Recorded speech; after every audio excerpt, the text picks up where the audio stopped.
Yan, Kuya Kim. Guys, maliban sa lamok at langgam, may mga insekto na bang kumagat sa inyo na hindi niyo malilimutan?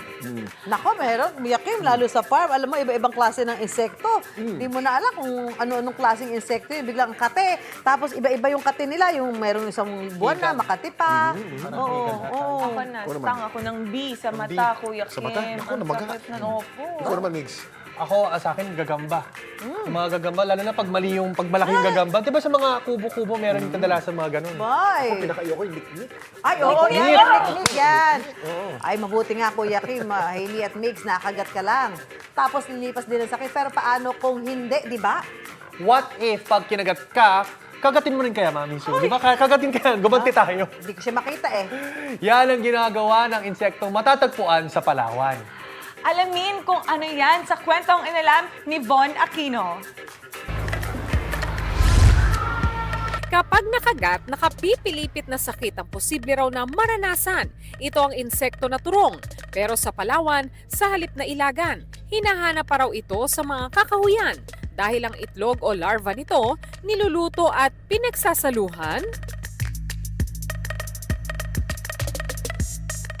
Sa bayan ng Quezon sa Palawan, naghahanda ang pamilya ng 34 anyos na si Aiza para manguha ng itlog ng turong. Nalaman ko na kinakain yung turong sa mga nagtatrabaho po sa farm namin. Hindi po nila alam na kinakain. Ang alam po nila, yung turong ay kinakatakutan kasi po talaga nakakatakot, nakakamatay daw. Dapat alam mo na ang turong ay isang uri ng putakte o wasp. Ang turong ay madalas mapapagkamalan kasi na baka bubuyog siya, no? Usually kulay dilaw at itim. Sa forma ng katawan, ang bubuyog ay maliit pero medyo mataba. Ang bubuyog ay medyo hairy.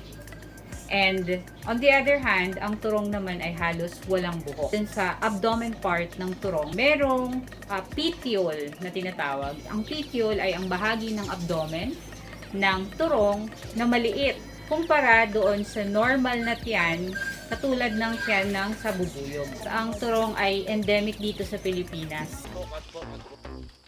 Paglalim ng gabi, pumunta na sina Aiza sa kakahuyan.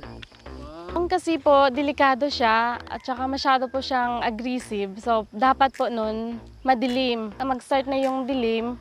So, yun na yung mga panahon na pwede na silang puntahan or sunugin. Bukod sa delikado ang daanan, swertihan din daw kung makahanap ng itlog ng turong. Hindi raw kasi laging may larva o laman ang bahay ng turong.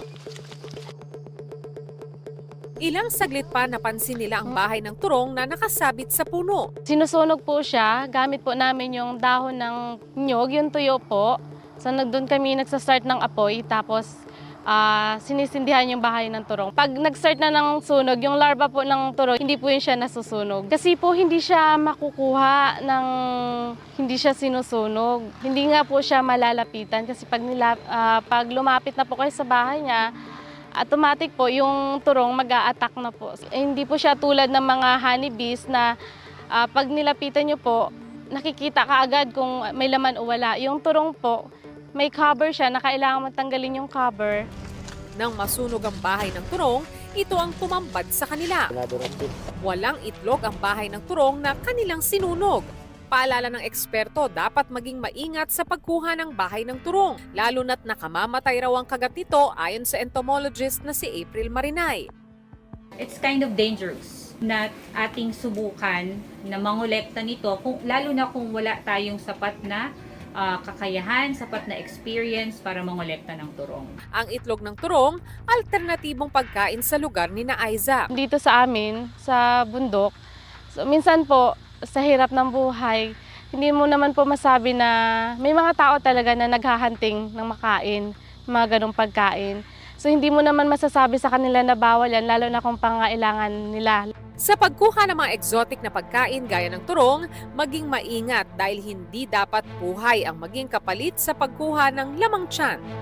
Ako si Von Aquino at yan ang kwentong dapat alam mo.